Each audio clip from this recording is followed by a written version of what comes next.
Welcome to today's lesson. In this video, we will start the detailed explanation of SUP 8 configuration management.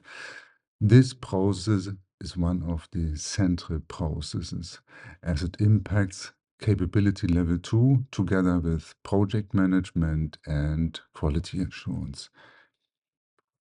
As always, we will have a look at the benefits.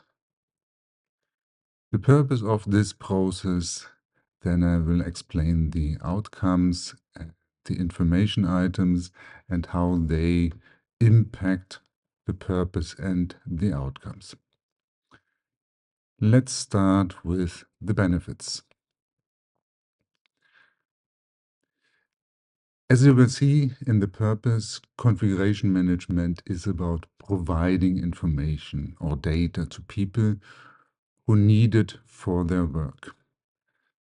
The smoother and easier the configuration management system is doing this job, the better.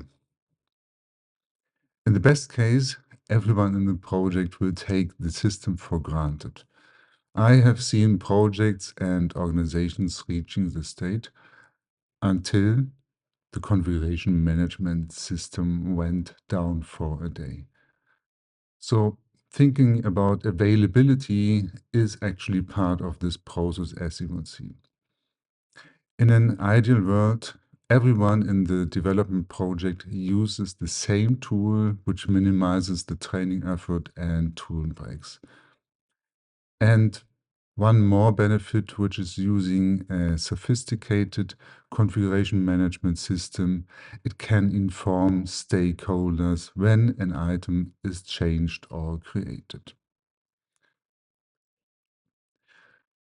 The next benefit of configuration management is collaboration.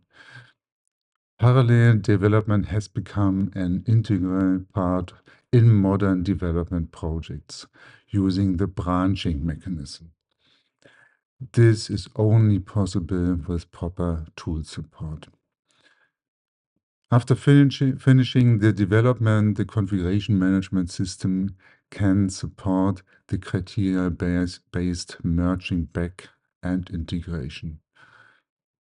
With staging integrated into the toolchain, automatic testing can be triggered, and the result of this verification can be made available to the people needing it to take a decision about the next step.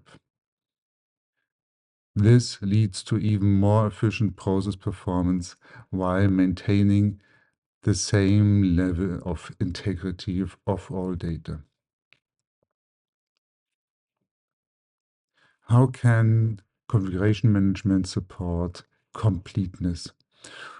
With a systematic approach to configuration management, which is closely working together with project management, each and every item which is stored in the configuration management system and each baseline is planned before it is created. This ensures that the baselines can be checked against this planning during something we call a baseline review. This is a method we will look at later on. And the last benefit of configuration management is change management. Change management means actually two things with respect to configuration management.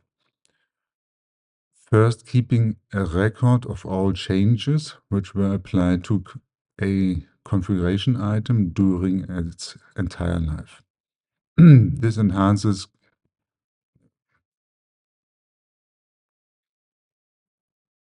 the last benefit of configuration management is change management. Change management can mean actually two things with respect to configuration management. First, keeping a record of all changes which were applied to a configuration item during its entire life. This enhances greatly the transparency as it provides an evidence on what was changed, by whom, and ideally why it was changed. And this is actually the second direction of how change management and configuration management work together.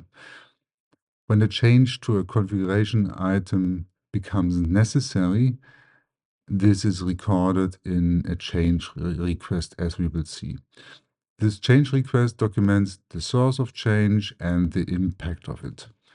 And the impact of a change request can be identified as a list of configuration items which are marked that they need to be changed. Some configuration management systems even support this reservation of a version number for a future version. So the version number will be empty until the change is actually implemented. So as you can see, change request management and configuration management support each other very well.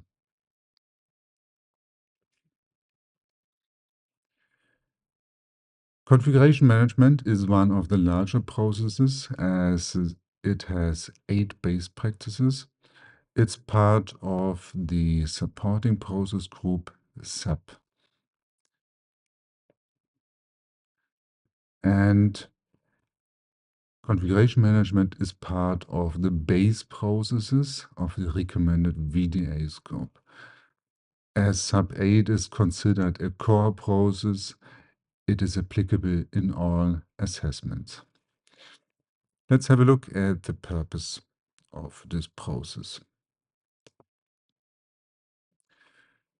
The purpose of the configuration management process is to establish and maintain the integrity of relevant configuration items and baselines and make them available to affected parties.